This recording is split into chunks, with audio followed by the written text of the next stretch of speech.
Саламатсыздарбы? Ода Тагово программасы. Битлстон белгилүү мүчөсү Пол Маккартни Тагово деген ырында бүткүл турмушубуз биздин аркан тартыш деп айткан. Бирок тартышып жаткан адамдардын бири арканды кой берип жиберсе, беркил атаандашына андан да жаман болушу мүмкүн, анткени ал жыгылып жаракат алып кетиши мүмкүн деп ырдаган. Ошон үчүн биз бүгүн саясаттагы аркан тартыш тууралуу сурайлы деп студиябызга Ата журт партиясынын төрагасы Камчыбек Ташиевди чакырдык. Саламатсызбы? Саламатчылык. Студиябызга келгениңиз үчүн рахмат. Азыр кандай саясаттасызбы же саясаттан очолуп калдыңызбы акыркы чечимдерден кийин? Кандай эмне менен алектенесиз азыр? Эми биз көп жылдардан бери мамлекеттик кызматтарда иштеп, саясатта болуп келгенден кийин андан сырткары бүгүнкү күндө мен Ата журт Мекенчил партиясынын төрагасы катары эч кандай саясаттан алыстоого мүмкүнчүлүгүм жок. Себеби бүгүнкү күндө мен толук бойдон эл менен жолугушуу маселелерин чечип жүрөмүн. Элдин арасындагы болгон ар түрдүү көйгөйлүү проблемаларды чечкенге аракет кылып жүрөмүн. Мына спорт залдарды куруу, мектептерге жардам берүү, кыйналып жашаган же болбосо ошол жардамга муктаж адамдарга жардам берүү маселелерин чечип, айрыкча мына акыркы күндөрү өзүңүздөр жакшы билесиздер, Сузак районунун Көкарт өрөөнүндө 5000ге жакын чоң аянтча бар. Ошол жерде суу жок. Сугарылбайт ал жер. Бирок тегиз жакшынакай жерде. Ошол жерге суу чыгаруу маселеси боюнча аракеттер жасап атам. Туура анын бардыгын сугарып жибериш кыйын, бирок кайсыл бир бөлүгүн суу чыгарганга аракет жасоо негизинде иштеп жүрөбүз да. Ошол 5 канча гектар дедиң? 5000 гектардын тегерегинде. 5000 гектар. Мына стратегия 17-жылга чейинки стратегияда кабыл алынды эле, жыл сайын 10.000 гектарды сугат кылыш керек деп. Ошол анда стратегиянын ичинде иштеп жаткан экенсиңерде. Эми биз ошол стратегиянын ичинде иштеп жатабыз деп айтпаймын, бирок ал стратегияга ошол Көкарт өрөөнүндө жаткан, чалкып жаткан кең талаанын кирбей калгандыгы бир жагынан өкүнүчтүү. Албетте. Эми бул чарбак иштер экен. Саясий жактан кандай болуп жатасыздар? Фракция менен байланыштар, жыйындар кандай болуп? Саясий жактан болгондо фракция менен байланыштар бизде жакшы. Өзүңүздөргө белгилүү болгондой белгилүү окуялардан кийин жана мен фракциянын жетекчиси болбой калгандан кийин фракциянын жетекчилигине партиянын саясий кеңешинин чечиминин негизинде Жылдыз Жолдошованы дайындаганбыз. Бүгүнкү күндө Жылдыз эжебиз иштеп атат. Фракция менен байланышыбыз жакшы. Негизги чечимдер, саясий чечимдер фракцияда жана парламентте кабыл алынып атат. Фракциянын чечимдери ага чейин партиянын бир саясий кеңешинде талкууланабы же алар өзүнчө эле чечип коюшу мүмкүнбү? Эми негизинен фракциянын чечимдери, фракциядан шайланган ар бир депутат ошо партиядан шайланып келгенден кийин партиянын саясатын жүргүзүп, партиянын ошол көргөзгөн көрсөтмөлөрү менен, партиянын иш пландары менен же болбосо түзгөн идеологиясы менен кеткенге милдеттүү. Бирок өзүңүздөргө жакшы белгилүү болгондой, биздин конституциябызда, биздин мыйзамдарыбызда кеткен чоң катачылыктардын негизинде бүгүнкү парламенттеги депутаттар партиядан шайланып келгенден кийин партия менен толук бойдон өзүнүн байланышын үзүп койсо болот. Буга аларга юридикалык жактан жол берилип калган да. Алар шайланып келип алгандан кийин партияны эстебей эле, партиянын идеологиясын колдобой эле, багытын колдобой эле, өзүнчө, өз алдынча каалаган саясатын жүргүзгөнгө мыйзам жол берип койгон. Бул негизинен туура эмес экендиги мына турмуш көрсөтүп атат да. Кээ бир фракциялар бөлүнүп кетип атпайбы? Вот именно ошондуктан айтып атабыз да, ошондуктан партия менен шайланып келгенден кийин партиянын идеологиясы менен, багыттары менен, партиянын иш жүргүзүү пландары менен кошо иштесе, депутаттарга дагы жана элге дагы жемиштүүрөөк болмок да. Силердин фракциядагы тартип кандай? Биздин фракцияда Кудайга шүгүр эле деп айтсам болот. Себеби дегенде бүгүнкү күндө ачыгын айтыш керек, фракция партиянын жетекчилерисиз калды. То есть ошол фракциядагы депутаттар менен кошо партияны жеңишке жеткизип депутат болуп келген негизги лидерлердин бардыгы бүгүнкү күндө депутат болбой калды. Ошого карабастан фракцияда кайсыл бир деңгээлде ынтымакчылык бар. Фракциядан 3 гана адам бүгүнкү күндө өздөрүнчө бир депутаттык топ түзүп чыгып кетишкен. Калгандардын бардыгы фракциянын ичинде турушат. Жылдызхан жолдошуна айтып кеттиңиз, ага чейин Мыктыбек Абдулдаев болгон алмашкан эмне себептен алмашып атат фракциянын жетекчилиги? Эми бул ошол фракциянын кызыкчылыгына жараша алмашып атса керек. Мыктыбек Юсупович дагы ошол биз баягы камакта отурган маалда 9 ай фракцияны жетектеп берди. Биз камактан чыккандан кийин кайра эми өзүңөр жетектегиле деп фракцияны кайрадан өткөзүп берди. Бирок ошол мезгилде биз фракцияны жетектей албай калганыбызга байланыштуу Жылдызхан айтпайынан койдук да. Азыр мына орозо ай, Рамазан айы болуп жатат, орозо кармайсызбы орозо? Ооба, орозо каймаймын, Аллага шүгүр. Орозо маалында ар бир мындай бир мурда бир пикир келишпестик болуп кеткендер болсо ошолор чечилет дейт, бири-бирин кечирет дейт, адамдар туугандар бир пикир келишпей калса, саясатта да ошондой болушу мүмкүн да. Кандай деп ойлойсуз ушул багытта? Туура айтасыз. Эми орозо бул Рамазан айы Алла Таалабыздын бизге берген ыйык айларынан. Мен ушул сиздердин берүүңүздөрдөн пайдаланып, бардык Кыргызстандагы мусулмандарыбызды орозо айы менен куттуктап кетким келет. Ошону менен бирге Рамазан айы бул касиеттүү ыйык айлардан. Ошол Рамазан айында биздин Кураныбызда түшүрүлгөндөй, биздин пайгамбарыбыз Мухаммед саллаллаху алейхи ва салламдын бизге калтырган осуяттарынын негизинде Рамазан айы бул ынтымактын, бул биригүүнүн, бул бири-бирин кечирүүнүн, бири-бирине болгон мамилени түздөөнүн жана мусулмандардын катыштыгын чыңдоонун эң бир ыйык айы деп эсептелинет да. Ошондуктан биз ар бир мусулман ушул айды текке кетирбестен, ушул айда өзүбүздүн жүрөгүбүздө, ички дүйнөбүздө болгон бардык жакшылыктарыбызды мусулмандарга, элге, журтка, мамлекетибизге арнап калганга шашышыбыз керек жана ошого аракет кылышыбыз керек деп билемин. Мен дагы ошол орозо кармаган, альхамдулилля мусулманмын деп өзүмдү сезген адам катары ушу орозо айында, Рамазан айында көптөгөн адамдарга ушундай бир кайрылуу кетким келет да. Себеби дегенде өзүңөр билесиздер, акыркы эле жылдары, акыркы ушул 2 жылда менин башымдан көптөгөн окуялар өттү. Жакшы жаман маселелер өттү. Ийгиликтер болду. Жана ийгиликсиз күндөр дагы көп болду. Мен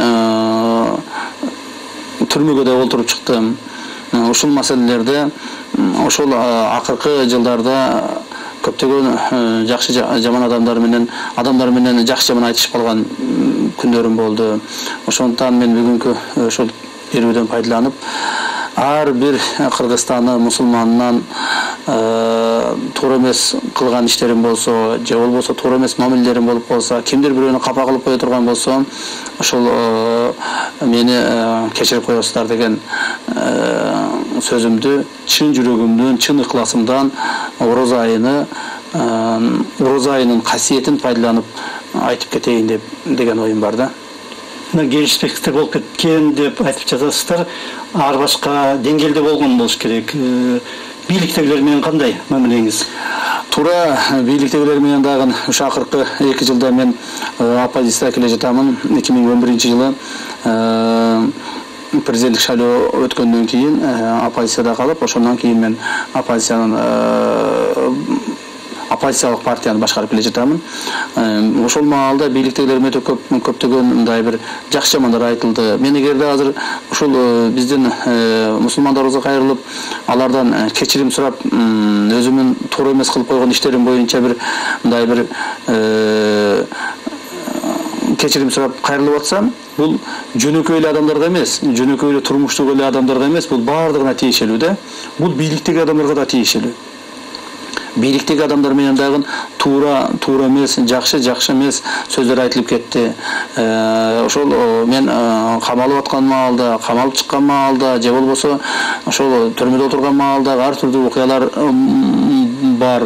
Ошондуктан бардык мусулмандардан ошол өзүмдүн өтүнүчүмдү келтирип кетейин дегеним да. Азыркы мына бийликтегилер менен премьер-министр менен же президент менен ушул мезгилге чейин баягы сот иши болгондон кийин азыркы күнгө чейин жолугушуулар болду, кандай бир ушундай бир бетме-бет же башка бир эми мен баягы кайсыл бир бийликтеги адамдар менен жолугушуп же ушул бийликтеги адамдар менен мамиле түзөйүн деген деле чоң аракетим болгон жок.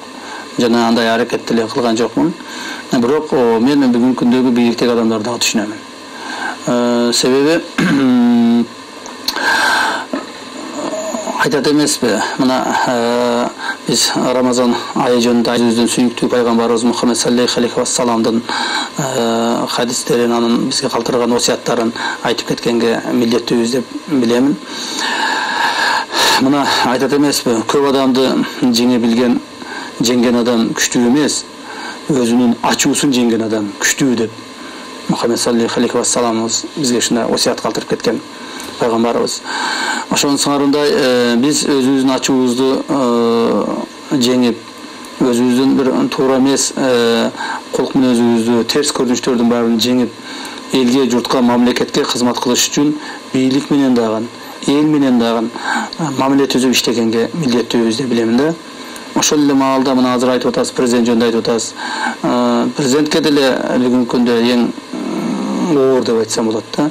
Себеби дегенде биздин эле мамлекетибиз дүйнө жүзүндө бүгүнкү күндөгү геосаясий маселелер, геоэкономикалык маселелер өтө курч бойдон турат. Ошолордун биздин мамлекетибизге тийгизген таасири күчөп кетиши мүмкүн жакынкы аралыктарда. Же кайсыл бир деңгээлде мамлекетибиздин көз карансыздыгына кайсыл бир сөздөр же иштер айтылып калышы мүмкүн. Мен дагы бир жолу баса белгилеп айтып кетким келет.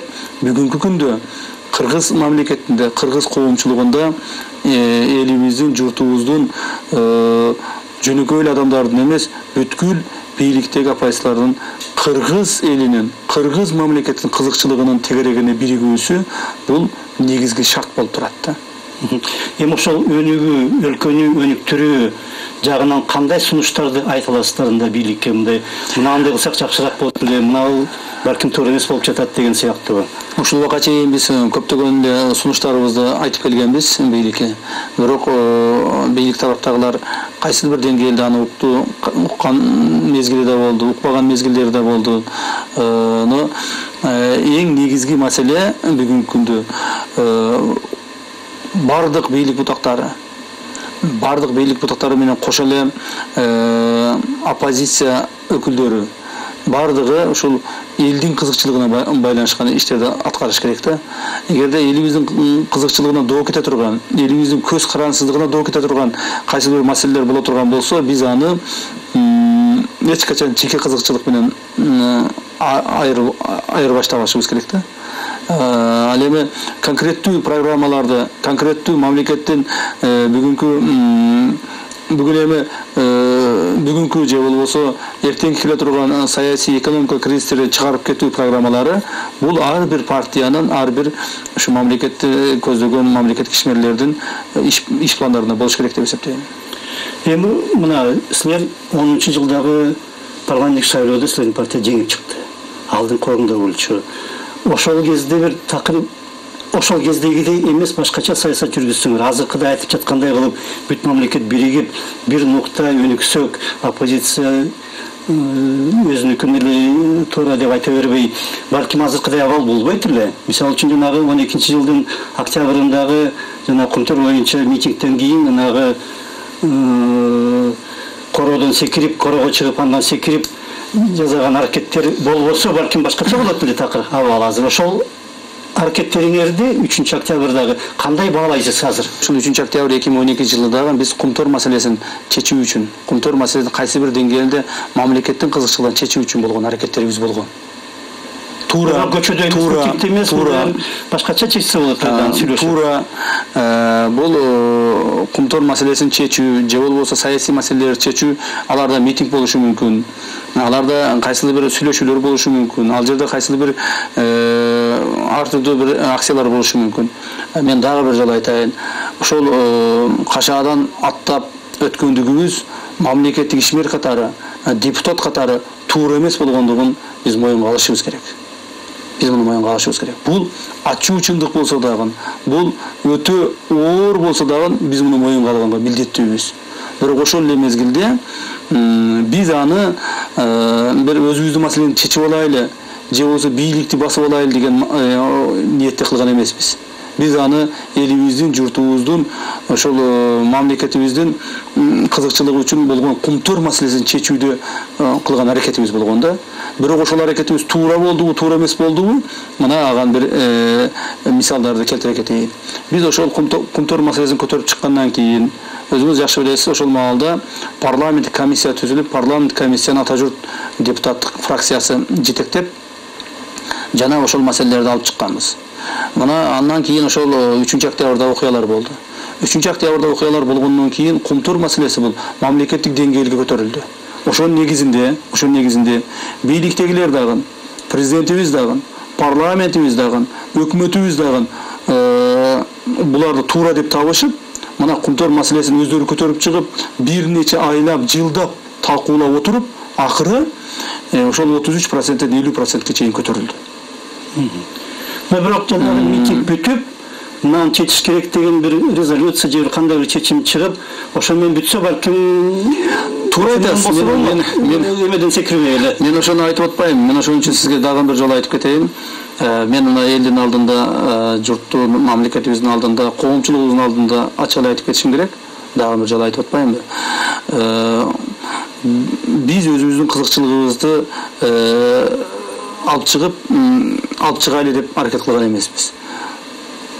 Биз ошол кашаадан өткөндүгүбүз туура эмес болгондугун мойнубузга алабыз. Ал үчүн биз мыйзамдын чегинде өзүбүздүн жазабызды тарттык. Мына түрмөгө отуруп чыктык, мандатыбызды алдырдык. Абактагы мезгилге келсек, соттун чечими адилеттүү болдубу деп эсептейсиз, кандай дейсиз? Эми соттун чечими абактагы мезгилге кайта турган болсок, туура биз 9 ай абакта отурдук. Эми ачыгын айтыш керек, абакта отурган маалда бизге эч кандай бир бийлик тарабынан саясий басым же болбосо бир физикалык же башка басым көрсөтүлгөн жок. Эч кандай көрсөтүлгөн жок. Бардыгы мыйзам чегинде эле болду. Ошо сот эми абакта отурган маалыбызда. Андан сырткары мен жеке мен ушуга чейин эле айтып келдим эле, дагы айтып коюшум керек. Себеби мына биз баарын ачык айтабыз, жүрөгүбүздөгү, ичибиздеги нерсени ачык айтабыз деп макулдашпадыкпы? Ошонусуңарындай ошол биз түрмөдө отурган маалда бизге бийлик тарабынан же болбосо бийлик ээлери тарабынан эч кандай басым болгон эмес. Муну баардыгы билиш керек. Бирок соттун чечими, чыгарылган соттун чечимине биз макул эмеспиз. Эмне үчүн? Себеби соттун чечиминде так даана жазылып турат. Биз куралдуу ошол кашаадан куралдуу аттап өтүп бийликти басып алганга аракет жасады деп. Бирок кашаадан аттап өткөн маалда дагы, андан кийин дагы, ага чейин дагы биздин колубузда эч кандай курал болбогондугун, же колубузда даже таш болбогондугун бул бүткүл дүйнө көрүп турат. Ошол жерде тарткан ондогон телекамералар көрсөтүп турат. Мунун баардыгы сотто далилденди. Ага карабастан жогорку сот өзүнүн чечиминде так даана жазып койгон. Булар кашаадан аттап өткөн маалда жандарында курал болгон деп. Бирок андай куралы жок, жанагындай аракет кылып атса, куралы жок аракет болуп аткан маалда анда бизге 295-статья коюлбаш керек эле. Так, биз хулигандык боюнча жоопко тартылышыбыз керек эле. Ошо баары болот атко чечим. Эми өкүм акыры барып туура айтып атасыз. Өкүм акыры бар ошо хулигандыктын статьясына андан да төмөн болуп калды да. Эми бул негизинен мен ойлоймун кайсыл бир деңгээлде ошол бийлик ээлеринин бизге карата жасаган мүмкүн жумшак мамилеси болду. Эгерде курал далилденip, эгерде курал далилденип чындыгында баягы жогорку сот жазгандай куралыбыз жаныбызда болуп, куралыбыз менен аттап өтүп, анан куралыбызды же применять этип же башка кылганда, анда, конечно, анда 10 жыл, 15 жылдан жаза тартышыбыз керек эле да. Ошон үчүн жалпысына алганда чечим Эми жалпысынан алганда баягы бизге оор статьяны койду дагы. Бирок жазага тартуу өтө жеңил болуп калды да. Өтө жеңил болуп калды. Андай кылбай эле бизге ошол эле хулигандык статьяны тартып эле ошонун негизинде мындан дагы оор жаза берсе болот эле да. Эмдиги жыл көзүндө шайлоо болот. Шайлоого даярданасыздарбы, катышасыздарбы? Кандай? Сөзсүз түрдө Ата журт мекенчилик партиясы шайлоого даярдыктарын жүргүзүп келе жатат. Шайлоого биз даярдык кылып, жаңы бир партия түзөп алып, же болбосо башка кылып алып, шайлоону жеңип алайлы деген максат эмес. Биз шайлоого ар дайым даярбыз. Сиз өзүңүз шайлоого катышканга укугуңуз барбы? Буюрса, эми бүгүнкү күндө, азыркы күндө юридикалык жактан укугубуз жок болсо дагы, мен ойлоймун, шайлоого чейин ушул маселелер чечилип калыш керек. Ал үчүн эмне болуш керек? Ал үчүн сот чечими болуш керек. Сот мурдагы сот өкүмүн жокко чыгарыш керек, ошондойбу? Же кандай? Жок, сотту алыш керек. Ошону алыш керек. Ал үчүн арыз жазыш керек, же эмне кылыш керек? Эми ал үчүн биз жакында кайрылабыз, жакында сотторго кайрылабыз. Соттор, мен ойлойм, мыйзам чегинде бул чечимди кабыл алып берет. Жалпы саясат партияныкы кандай болот эми? Эми жалпы партиялык саясат өзүңүздөр көрүп турасыз. Биздин жана мен башында айтып өткөндөй, мамлекетибизде биримдүүлүк керек да. Биз мамлекетте партияларга бөлүп алып туруп эле чапкылап кайсыл бир деңгээлде 5 орун, 10 орун, 20 орун парламенттен алсак болду деген максатты коюп алып туруп чапкылай турган болсок, мамлекетибиз жанакындай болуп ыдырай берет. Биз мамлекетте ынтымактуулукту алып келишибиз керек, биримдикти алып келишибиз керек. Мына айтып коет эмеспи? Башчысы бирөө, баатыры миң калк эч качан жеңилбейт. Ошонун сыңарында биз бир башчы, мамлекетибизде бир башчы болуп, бирок ошол башчынын мамлекетибизде бир башчы болуп, жана ошол башчы менен иштеп эртеңки мамлекеттик келечегибизди анташыбыз керек деп эсептейм. Батышта өзгөчө жана Кыргызстандагы маалымат каражаттарында дагы коомчулукта деле айтылып келет, Ата журт партиясы улутчул деп. Ушул нерсени кантип түшүндүрө аласыз? Болгон эмес, биздин партияда ар дайым эле ар түрдүү улуттун өкүлдөрү болуп келген жана мындан ар да болот. Ата журт партиясы мекенчил деп айтса туура болот да. Биздин мамлекетибизде мекенчилдер болбосо, биздин Кыргызстанга окшогон кичи мамлекеттерибиз эч качан сакталып калбайт. Биздин мамлекетибизде мекенчилдер көбүрөөк болуш керек. Биздин мамлекетибизде Кыргызстаныбызды сүйгөн, Кыргызды сүйгөн, Кыргыз мамлекетинин фундамент экендигин сезген, билген адамдар көбүрөөк болсо, Кыргызстаныбыз сөзсүз сакталып калат деп эсептейм. Башка партиялар менен мамилеңиз кандай азыркы? Бүгүнкү күндө эми мен жана башында айткандай, биз биригүү процессине барышыбыз керек.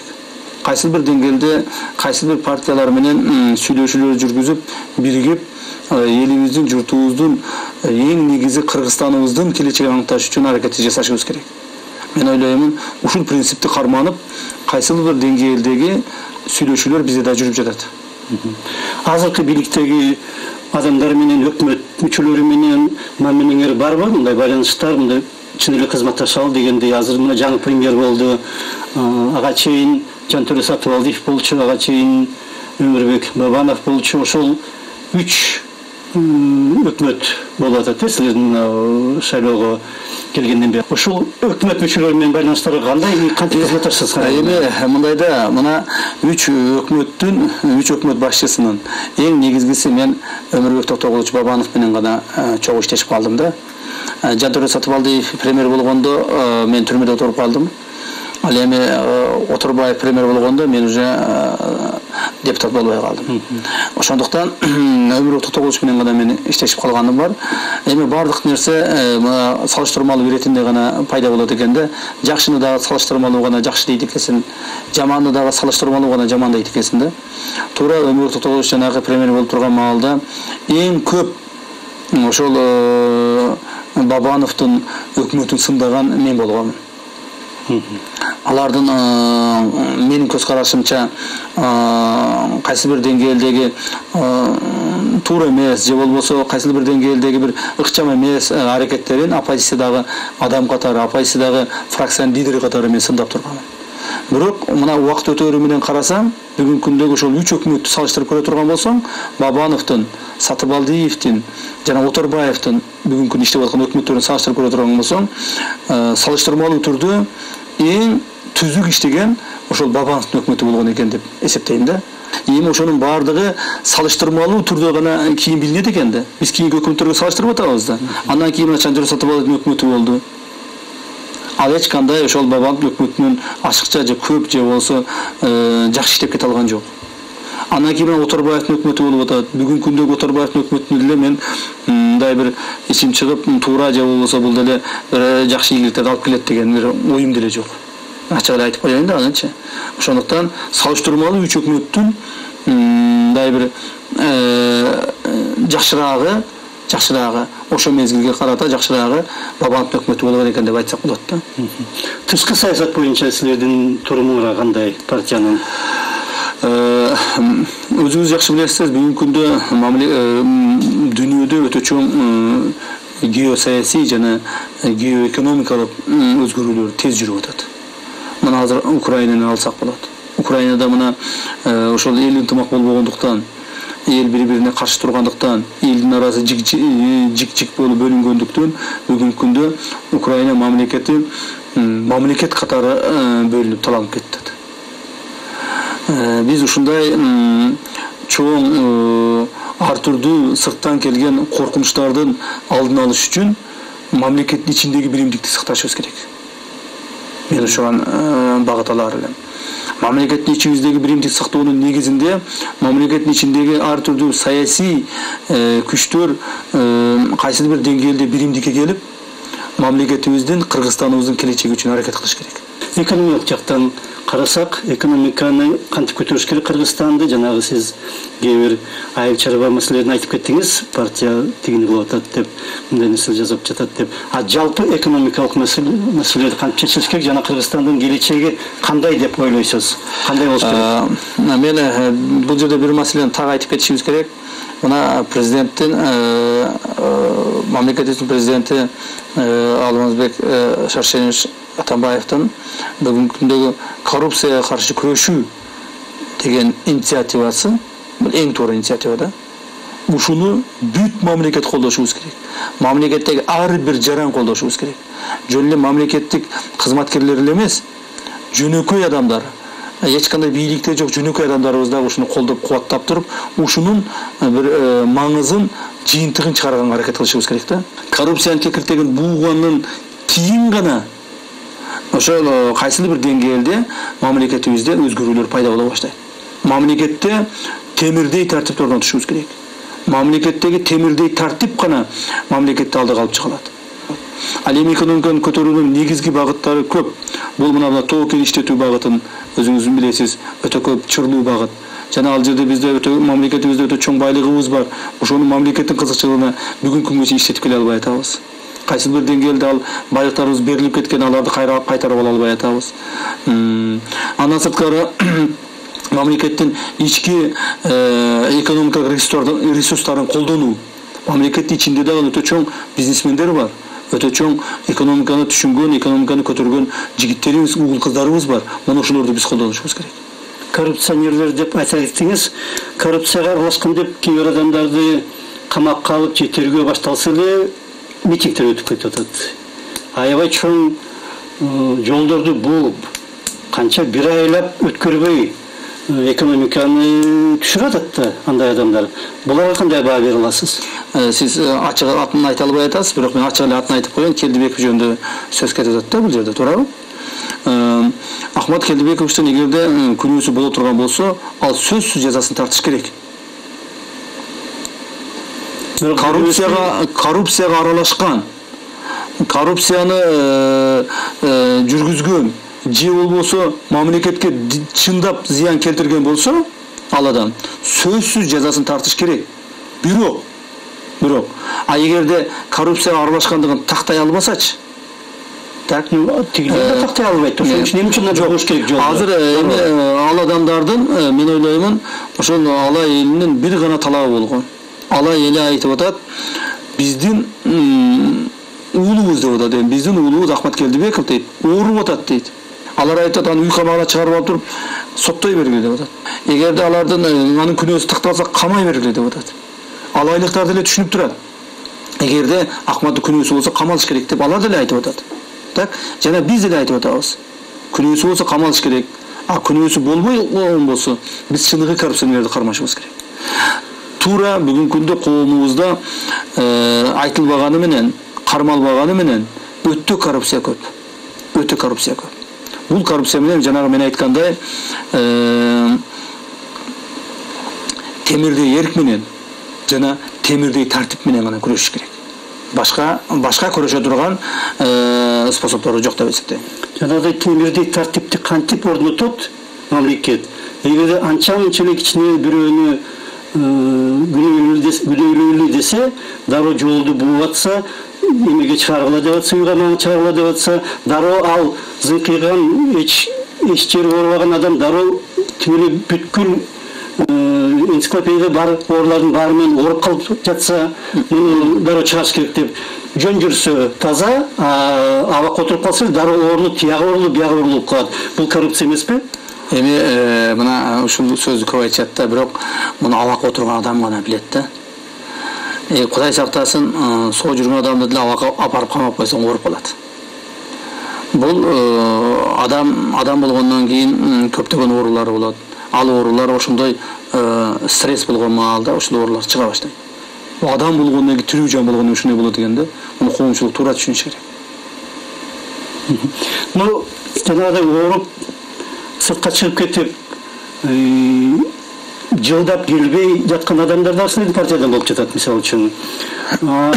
Ал эми жанагы мөөнөт өтүп кеткен, жаза берүү мөөнөтү өтүп кеткенден кийин ал адам келип эле кайра оорулуу эмес эле оорусу жок эле адам болуп калып атпайбы? Кайра саясатка аралашып. Туура айтасыз. Бул дагы саясий коррупцияга аралашкан же мамлекеттик байлыкка кол салган, мамлекетке зыян келтирген адамдарды эч качан саясатка жоготпош керек.